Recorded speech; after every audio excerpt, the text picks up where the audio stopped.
a few fireworks at the old ballpark as the Reds finally make their way back to Great American after a less than stellar 4-8 road trip. Night game in Pittsburgh last night on the banks of Ohio. 1:15 first pitch today on the banks of Ohio as the Mets and Reds get together for the first time this season. Let's go to Great American Ballpark. Independence Day, show off that red, white, and blue. Reds are down 1-0 in the fourth. Jose Guillen smacks a 16th homer this season. There it goes over the center field wall, and we are tied at 1 apiece. Then it's Guillen with the glove. Now, Jeremy Burnitz thought he had a base hit here, but watch Jose go back against the wall and make the snag. Oh, and hangs on. Nice catch. But the Mets go on top in the sixth. Vance Wilson, with one of his 3 hits in the game, puts New York ahead 2-1. Enter Felix Heredia and former Red Raul Gonzalez with the base hit. Guillen out there and right bobbles the ball long enough for the Mets to take advantage and go ahead 3-1. But here's the big blow. Burnitz off the tall stacks in center field. Watch this shot. 3-run homer, estimated some 444 feet away as the Mets go on top 6-1. It stays that way till the 8th when Jose Guillen, with his 2nd home run of the game off the top of the fence, John Franco says, "Man, I can't believe you just hit that one." Reds load the bases in the 9th. Ken Griffey Jr. with a 2-0 count, looks at strike 1, then looks at strike 2, and then, would you believe it, he looks at strike 3. Reds lose 7-2. All the talk after the game was about Jose Guillen. He's grown up and he's figured it out. He's always had the talent and the ability to hit. He played well for us last year. Certainly didn't hit 345, but he just really figured it out. You know, he hasn't just been hot. I mean, he's been hitting like this all year. He just really understands hitting now, and his talent's taken over. I come out to the big league when I was 19, I'm 20 years old, I'm 27 right now, and, it's more sparing, just getting stronger, recognizing the pitch much better, and then trying to go out there and having a, go to bat. And don't forget, plenty of Reds talk coming up Sunday night with General Manager Jim Bowden. He will join us, as always, on the Chrysler Dealer Sports Authority. This and every Sunday night exclusively. Has had his problems pitching at Great American Ballpark, winless in his last 4 home starts. But tonight, the humidity was ripe for Graves' sinker as he flirted with a no-hitter against the Mets. Let's go to Great American. Watch how Graves' sinker ball turns into ground balls, and the Reds' defense backs him up. We begin in the 2nd. Graves needs just 6 pitches to get out of the inning. The ground ball, Aaron Boone gets it at first. 1 out. Next batter finds Boone again and makes it look oh so easy for the 2nd out. And this time, it's the captain, Barry Larkin. Watch him here, in the hole, but gets the out. We're out of the 2nd inning. Then in the 3rd, more leather from Larkin. Take a look at Barry making the pivot, the throw. Who says this guy's getting old? Reds threatening the 6th. 2 on for Austin Kearns. But watch the Mets defense. Ray Sanchez in the hole. Jason Phillips with a nice pick.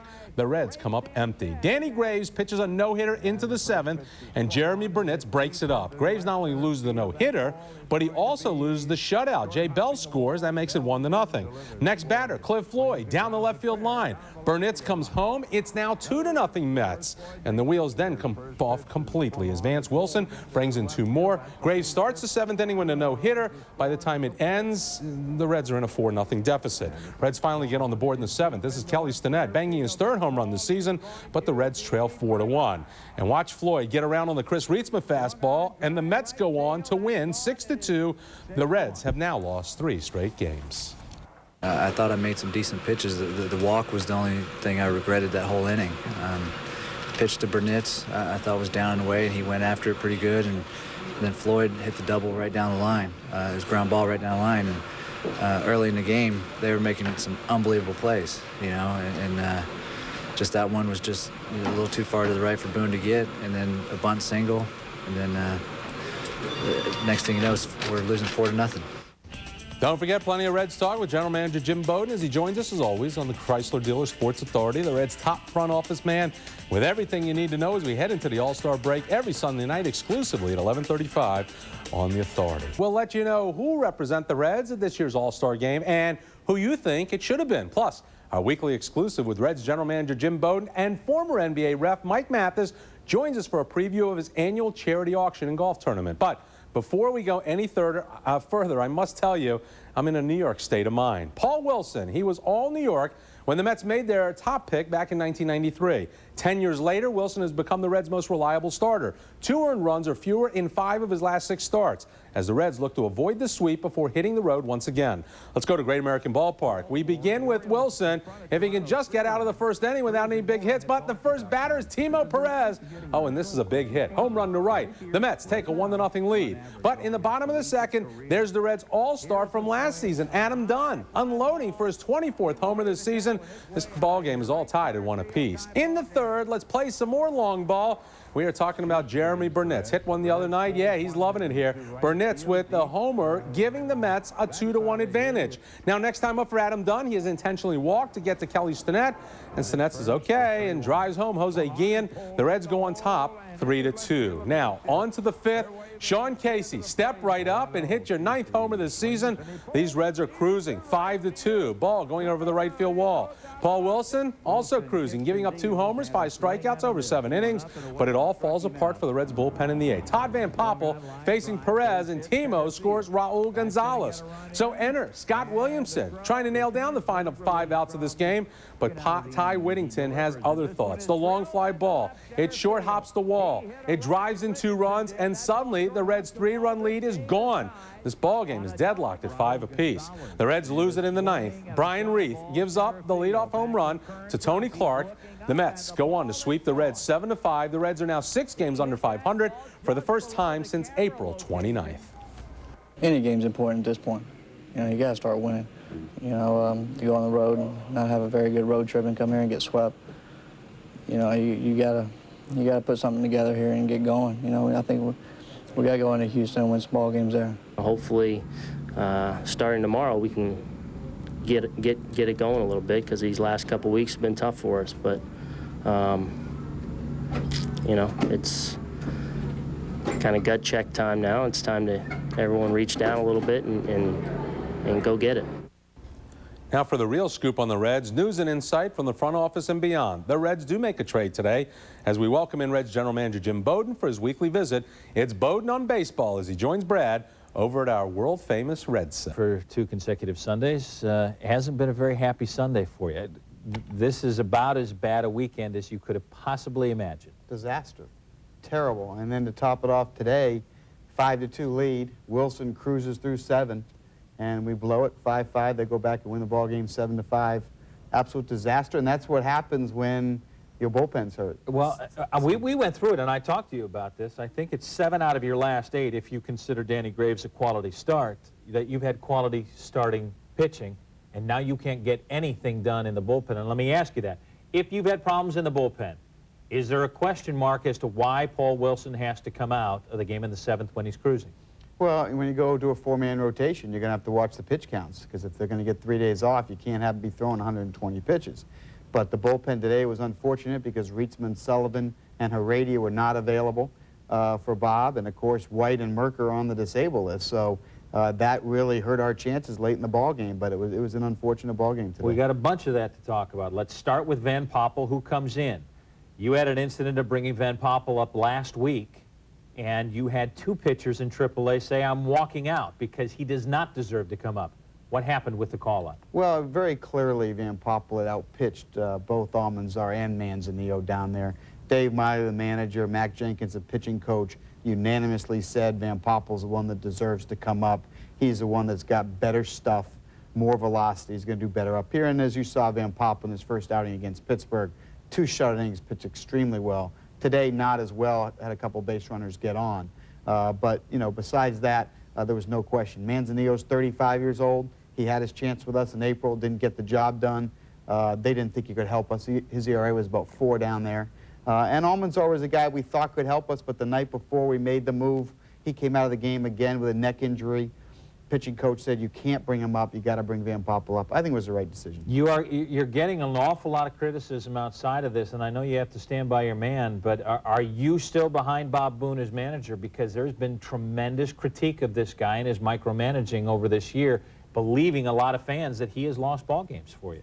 Well, you know, whenever you lose ball games, and we're playing terrible baseball right now. We're 6 games under 500, and we're lucky to be 5.5 games out. But when you lose like that, obviously the manager, the GM, the organization are going to take hits. All right, you made a trade today. You need pitching, so you go after a middle infielder. And people are going to go, what the heck is this all about? D'Angelo Jimenez for minor league pitcher Scott Dunn. Well, first of all, we go after pitching and only pitching. That's what we go after.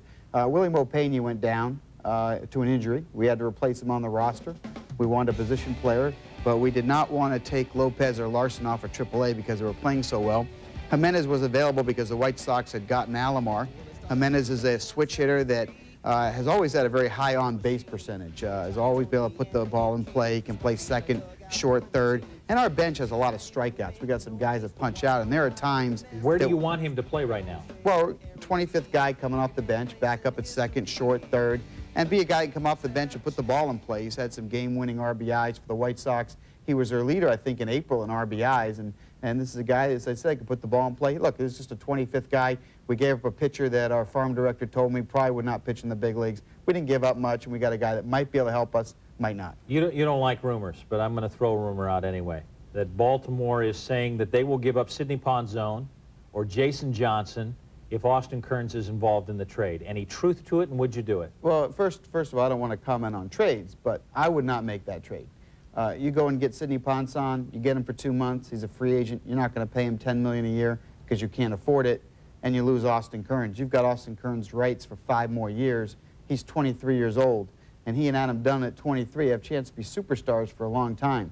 To trade them for a guy like Ponzone that you're going to have for 2 months would be foolish. Might be good for 2 months, but at the end of the year, you'd be very sorry you made that deal. And Jason Johnson's a quality starter. We'd like to have Jason, but not at the price of Kearns or Dunn. Okay, we got a lot to talk about, including the Reds All-Star, Aaron Boone, and should he have been the guy? We'll talk about more with Jim Bowden when we come back. Harvey, I'll send it back to you for right now. Boone with 15 homers, 51 RBI, and 12 stolen bases. He'll make his first All-Star appearance on Tuesday.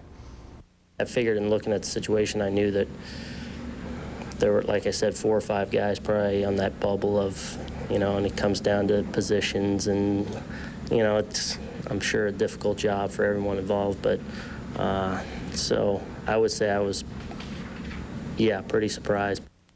Hey now, you're an all-star, get your game on, go play. Hey now, you're a rock star, get the show on, get paid. Only shooting stars break the mold. And Boone's All-Star appearance will be a week from Tuesday in Chicago. Tonight, we want you at home to make the call. Who do you believe should be representing the Reds at the All-Star game? Guillen, Boone, Kearns, or Williamson? Call us at 345-1212. We'll have results a little later on in the show. Welcome back. The road-weary Reds now head to Houston for a 4-game set with the Astros beginning tomorrow night. And don't think we're letting Jim Bowden get off that easily. More insight and analysis as we rejoin Brad and Jim on our Red set. Gentlemen? Harvey, thank you very much. Back with General Manager Jim Bowden. Let's talk about the All-Star situation. I would have guessed without a doubt Jose Guillen is your All-Star. Aaron Boone gets the nod. Do you agree with it? Well, I think it would be great if Guillen and Aaron Boone could have gone. I think Guillen definitely deserved to go to the All-Star game. I think Jose Guillen was our MVP in the first half, and I think it's a shame he's not going.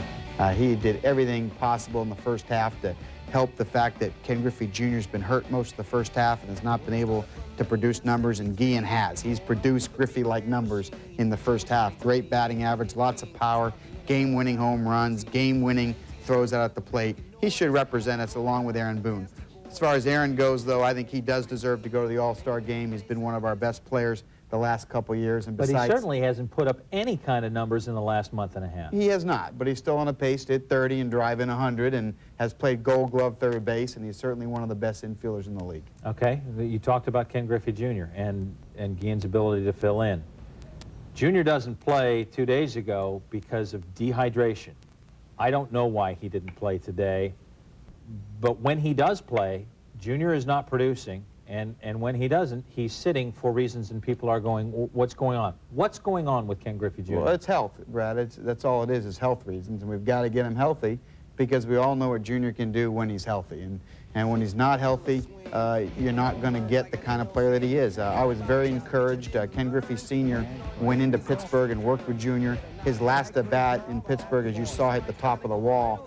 Great swing, and that was really encouraging. We get home, and unfortunately, He had some dizziness, some dehydration, was not feeling well Saturday or Sunday, was unable to play. And again, that's a big blow when you have that type of impact player, you know, not healthy and not performing up to the level, because he's like a Barry Bonds.